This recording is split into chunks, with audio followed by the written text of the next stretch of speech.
In the name of the triune God, amen.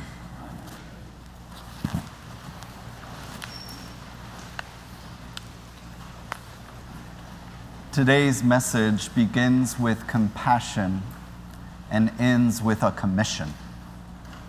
Before Jesus sends the disciples anywhere, he looks out at the crowds. Matthew tells us when he saw the crowds, he had compassion for them because they were harassed and helpless, like sheep without a shepherd.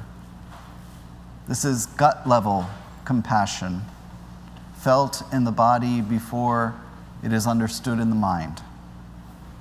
Jesus doesn't see the crowds and think strategically. He sees them and is moved. That compassion is what produces the commission that follows. This verse will catch you off guard if we're not careful. Jesus told the disciples, "Go nowhere among the Gentiles and enter no town of the Samaritans, but go rather to the lost sheep of the house of Israel." So those of us attuned to matters of inclusion may bristle because this sounds like Jesus drawing a line, saying, only go to our own people, don't go to outsiders. But that's not what Matthew's gospel supports. Matthew's Jesus does minister to Gentiles.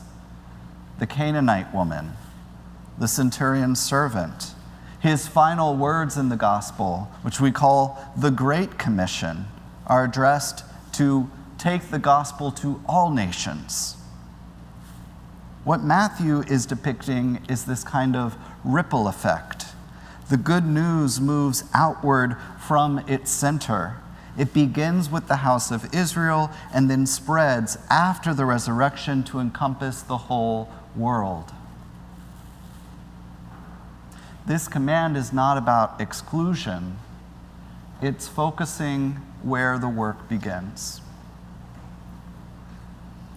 What if we heard it in that way? As an invitation to look not at who has never been inside the fold, that's the focus for another day, but at who has wandered from it. If we are inheritors of the disciples, the church gathered around the risen Christ, then the question Jesus is putting to us is, who are our lost sheep?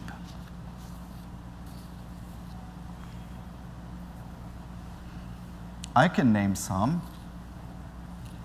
There are the disillusioned lost sheep, people who once belonged and left because the church proved to be something less than what it proclaimed. Not because folks lost faith per se, but because they found it and then the institution couldn't hold it. There are the wounded lost sheep, those harmed inside the church by abuse, by exclusion, by silence, and whose experience of Christian community became a source of injury rather than healing. There are also the lost sheep who walked in one Sunday, looked around, saw no one who looked like them, and concluded, based on what they saw, that this was not a place that was expecting them.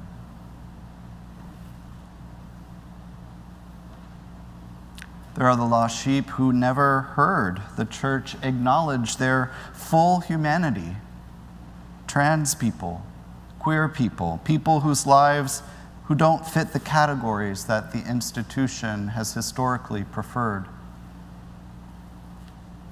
And there are the lost sheep who simply drifted, not in anger or from specific wounds, but because no one asked them to stay. I count myself among a former lost sheep. The tradition in which I was raised made clear that my life as a gay man did not fit its expectations. And so I drifted for years, not from God, but from the church. I found my way back when someone made room for me. And I've spent the better part of 9 years now in ordained ministry, trying to go and follow this commission Jesus gives us.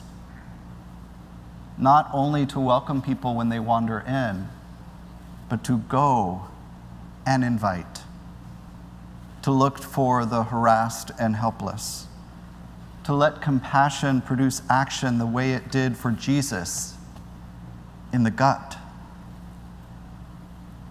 Jesus says, "The harvest is plentiful, but the laborers are few." That is still true. The hunger for something real, something with weight, with depth, with grace, that hunger is everywhere. The question is whether we go out to meet it. Proclaim the good news. Cure the sick. You received without payment. Give without payment. Go find the lost sheep. As Miranda Priestley would say, that's all. Amen.